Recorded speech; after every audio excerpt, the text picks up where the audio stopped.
بسم اللہ الرحمن الرحیم السلام علیکم ورحمۃ اللہ وبرکاتہ۔ ویلکم مائی یوٹیوب چینل حافظ شفیق۔ معزز سامعین، امید کرتا ہوں کہ سب خیریت اور عافیت کے ساتھ ہوں گے۔ الحمدللہ سورۃ القریش اس کا پارٹ 2، جس کے اندر انشاءاللہ ہم آخری دو آیت نمبر 3 اور 4 پڑھنے جا رہے ہیں۔ اس سے پہلے پارٹ 1 کے اندر ہم نے آیت نمبر 1 اور 2 پڑھی تھی۔ آج انشاءاللہ 3 اور 4 جو کہ آخری دو آیات ہیں وہ پڑھنے جا رہے ہیں، اور ہمارا مقصد آج کے اس پارٹ کے اندر صرف یہ دو آیات پڑھنا ہی نہیں ہوگا، بلکہ ان دو آیات سے نکلنے والے تمام اصول و ضوابط اور تجویدی قوانین جو آپ حضرات کو بقیہ قرآن پڑھتے ہوئے ضرورت پیش آ سکتے ہیں، ان کو بھی ڈسکس کریں گے اور ان کی ڈیٹیل اور تفصیل آپ کو بتائیں گے، تاکہ جب بھی آپ قرآن پڑھنا چاہیں انہی اصول و ضوابط اور تجویدی قوانین کو اپلائی کر کے آپ قرآن کو صحیح تجوید کے ساتھ پڑھنا سیکھ جائیں۔ اگر آپ 24 گھنٹے میں سے 7 سے 8 منٹ نکال کر ہماری ویڈیوز کو چند دن کے لیے سننا شروع کر دیں تو انشاءاللہ چند دنوں کے اندر آپ قرآن کو صحیح تجوید کے ساتھ پڑھنا سیکھ جائیں گے۔ تو بہرحال آئیے آج کا سبق شروع کرتے ہیں۔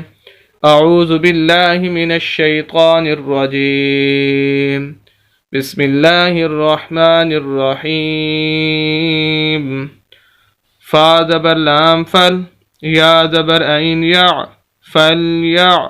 یہ لام بھی ساکن ہے اور عین بھی ساکن ہے۔ ساکن کی یہ علامت، اسے سکون بھی بولتے ہیں، اسے جزم بھی بولتے ہیں۔ جس لفظ کے اوپر یہ سکون اور جزم آ جائے وہ لفظ خود بخود نہیں پڑھا جاتا، اس کو ہیلپ کی ضرورت ہوتی ہے پچھلے لفظ کی، تو اس وجہ سے ہم پچھلے لفظ کو ساتھ ملاتے ہیں۔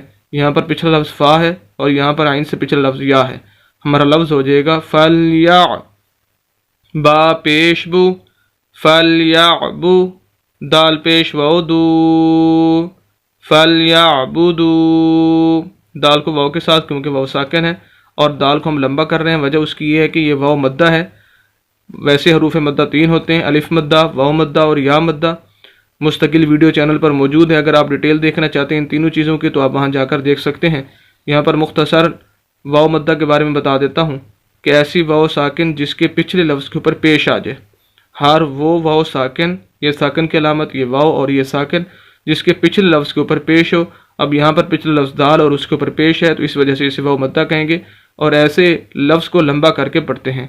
فَلْيَعْبُدُوا، را زبر با رب، با زبر با، رب، را کو با کے ساتھ ملائیں گے، با مشدد ہے، شد والا، یہ شد کی علامت ہے۔ جس لفظ کے اوپر بھی شد آ جائے، دو اصول ذہن میں رکھیں اس کے پڑھنے کے۔ ایک تو یہ ہے کہ شد والے لفظ کو 2 مرتبہ پڑھا جاتا ہے، ایک پچھلے لفظ کے ساتھ ملا کر، اور دوسری مرتبہ اسی لفظ کے اوپر، شد والے لفظ کے اوپر یا نیچے کوئی نہ کوئی حرکت ضرور موجود ہوتی ہے اس کے ساتھ، جیسے یہاں پر با کے اوپر جو وہ زبر ہے، ایک اصول یہ۔ دوسرا یہ کہ شد والے لفظ کو سخت کر کے ہلکی سی آواز کو روک کر پڑھتے ہیں۔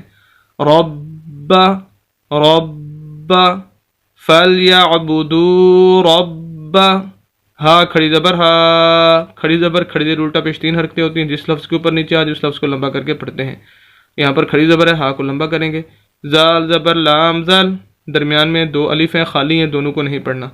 زال زبر لام زل، ہا زل، با زبر یا بئی، تا زیر تی، بیتی، ہاذل بیتی۔ وقف کرنا چاہیں تو یہاں پر وقف کریں گے، ملا کر پڑھ بھی سکتے ہیں اگلی آیت کے ساتھ، لیکن وقف بھی ہو سکتے ہیں۔ یہاں پر وقف کریں گے تو پھر یہ آخری حرف جو تا ہے ہم اس کو ساکن کر دیں گے، اور یہی اصول ہے پورے قرآن کے اندر کہ جب جس لفظ پر آپ وقف کرنا چاہتے ہیں اس کا آخری حرف جس کے اوپر زبر زیر پیش یا 2 زبر 2 زیر 2 پیش ہیں تو اس کو ساکن کر دیا جائے۔ جیسے ہم اس لفظ کو ساکن کریں گے اس کے اوپر نیچے والی جو بھی حرکات ہوں گی وہ ختم ہو جائیں گی، کیونکہ جو حرف ساکن ہوتے ہیں اس کے اوپر نیچے پھر کوئی اور حرکت نہیں آ سکتی۔ تو بیت سے ہمارا لفظ ہو جائے گا بیت۔ پوری آیت فَلْيَعْبُدُوا رَبَّ هَذَا الْبَيْتِ۔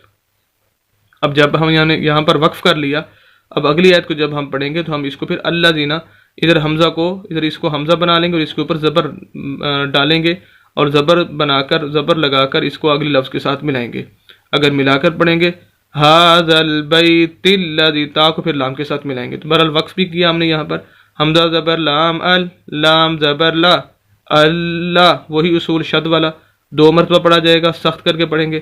زال زیر یا مد زی، الذی، 2 چیزیں یہاں پر، ایک تو مد ہے، یہ چھوٹی مد کہلاتی ہے، اسے کم کھینچنا ہوتا ہے بنسبت بڑی مد کے، اور دوسرے کی یا مدہ ہے، ایسی یا ساکن جس کے پچھلے لفظ کے نیچے زیر آ جائے، جیسے پیچھے ڈیٹیل آ چکی ہے۔ حمزہ زبر طا اطو، عین زبر ع، اطو ع، یہ طا کو ہم کلکلہ کریں گے، یہاں پر حروف کلکلہ ویسے 5 ہیں، قاف طا جیم دال اور با، جن کا مجموعہ قطب الجدن بنتا ہے۔ جب یہ 5 حروف ساکن ہوں تو ان کی آواز کو ہلا کر پڑھنا ہوتا ہے، انہی میں سے یہ طا بھی ہے۔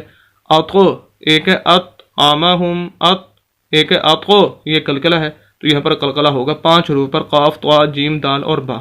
اطو عین زبر ع، اطو ع میم زبر ما، اطعم ہا پیش میم ہم، اطعمہم، ہا کو ہم اس میم کے ساتھ ملائیں گے نہ کہ اس میم کے ساتھ، کیونکہ یہ اصول ہے کہ جب پہلا حرف ساکن اور دوسرا مشدد ہو تو ساکن لفظ کو چھوڑ دیتے ہیں اور مشدد لفظ کو پڑھتے ہیں۔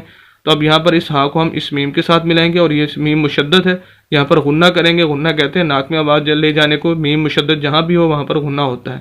ہا پیش میم ہم، میم زیر نون من، اطعمہم من، جیم پیش واو جو، عین دو زیر عن، جوعن، جیم کو واو کے ساتھ، اور ہم اس کو لمبا کر رہے ہیں۔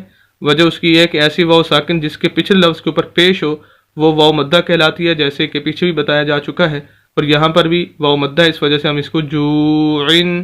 اگر ہم یہاں پر وقف، لیکن یہاں پر وقف نہیں ہوگا، ہمیں آگے ملا کر پڑھنا ہوگا، کیونکہ یہ لام کی جو علامت ہے اگر درمیانے آیت میں آ جائے جیسے یہاں پر ہے تو وقف نہیں ہوتا۔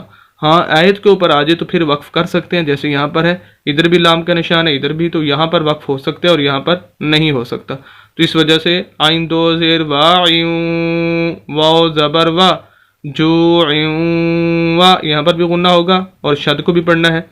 حمزہ کھڑی زبر آ، میم زبر ما، آما، نون زبر نا، آمانا، ہا پیش میم ہم، اس ہم ملائیں گے اس میم کو اس ہا کو اس میم کے ساتھ نہ کہ اس میم کے ساتھ۔ وہی اصول کہ جہاں پر میم پہلا ساکن دوسرا مشدد، یا پہلا میم نہیں کوئی بھی لفظ کہ پہلا لفظ ساکن اور دوسرا مشدد، تو ساکن لفظ کو چھوڑ دیتے ہیں اور مشدد لفظ کو پڑھتے ہیں، تو ہم میم کو ہا کو اس میم کے ساتھ ملائیں گے۔ وَآمَنَهُم مِّن، میم زیر نون من، وَآمَنَهُم مِّن، یہاں پر غنہ نہیں کریں گے کیونکہ آگے خا ہے حروف حلقی میں سے، 6 حروف ہیں، حمزہ ہا، عین ہا، غین خا، جہاں پر غنہ ہو رہا ہو اگر ان حروف میں سے آگے حروف حلقی میں سے کوئی لفظ آ جائے تو پھر غنہ نہیں ہوتا، اس وجہ سے یہاں پر غنہ نہیں کریں گے۔ وَآمَنَهُم مِّن، خا زبر وا خو، فا دو زیر فن، خوفن، وقف کریں گے خوف، پوری آیت۔ الذی اطعمہم من جوع وآمنہم من خوف، یہاں پر بھی غنہ ہوگا، یہاں پر یہ اخفاء ہوگا، اور یہاں پر بھی غنہ، یہاں پر بھی غنہ، دونوں آیتیں اب۔ فَلْيَعْبُدُوا رَبَّ هَذَا الْبَيْتِ الَّذِي أَطْعَمَهُم مِّن جُوعٍ وَآمَنَهُم مِّن خوف۔ الحمدللہ سورۃ القریش مکمل ہو گئی ہے۔ امید کرتا ہوں کہ آج کا سبق آپ بخوبی سمجھ چکے ہوں گے۔ مزید اسلامی ویڈیوز کے لیے اور قرآن کو صحیح تجوید کے ساتھ پڑھنے کے لیے ہمارے یوٹیوب چینل حافظ شفیق کو ضرور سبسکرائب کیجیے، صدقہ جاریہ سمجھ کر ہماری ویڈیوز کو شیئر بھی کیجیے۔ ملتے ہیں نیکسٹ صورت سے کل انشاءاللہ، اجازت دیں، اللہ حافظ۔